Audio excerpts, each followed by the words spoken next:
We're basically setting ourselves up for a worldwide catastrophe, and it's going to come to fruition in our children and our grandchildren's lifetimes. Welcome back. I'm meteorologist Danielle Miller. Just like the communication of climate change has evolved, so has the science. But there's a key difference between then and now. Now we can see it, we can feel it, even if you don't quite believe it.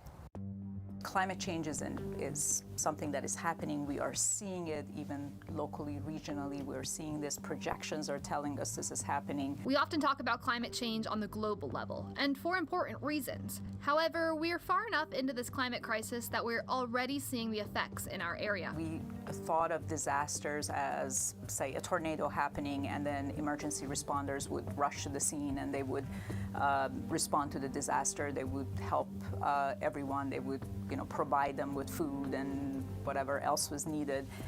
So now more and more emergency managers are looking at long-term disasters. Dr. Seppi Yalda is both a meteorologist and the director for Millersville University's Center for Disaster Research and Education.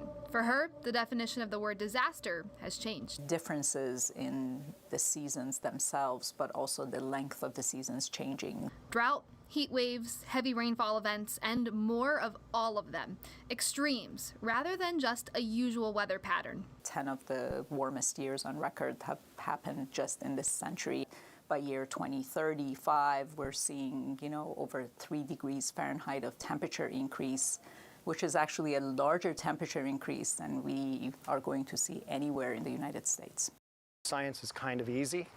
It's simply that we're creating an energy imbalance by the things that humans are doing on the planet, and that energy imbalance is translating into changes in the climate system and changes in consequences. Dr. James Kinter III is the director of the Center for Ocean, Land, Atmosphere Studies, or COLA. Admittedly, at the beginning of his career, the science wasn't always as well understood. In those days, the problem we had was we couldn't separate the signal from the noise. But now, since the 1990s and really the 2000s, there's just no question the signal has emerged from that noise. We know that the rate of change is faster than it's been in probably 2 million years.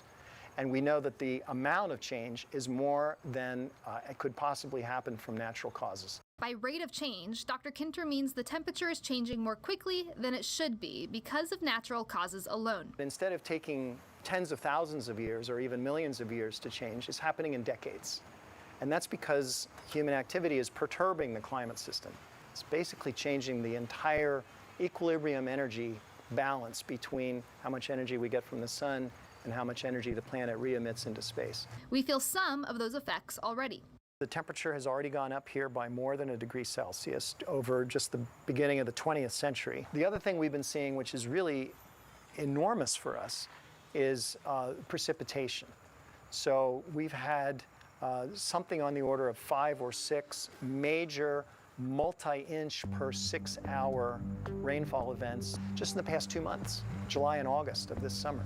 The rest of that energy imbalance hasn't been accounted for yet, but it lurks close to home. The ocean takes a long time to warm up. It's big, it's made of water, which has a high heat capacity, and it absorbs energy for a long, long time before it comes into equilibrium. So the ocean will continue to warm up and continue to warm the atmosphere as a result for decades after we stop changing carbon dioxide concentrations. That means even if we stopped cold turkey all output of carbon dioxide into the atmosphere, we would still feel it. It would still get worse. Even if all the countries of the world keep their promises made in Paris in 2015, we only have about an 8% chance of keeping it below 2 degrees. That's 2 degrees Celsius. Agricultural stress, longer allergy seasons, lower air quality, extreme and more frequent hazardous weather conditions. What's beyond 2 degrees? Unthinkable.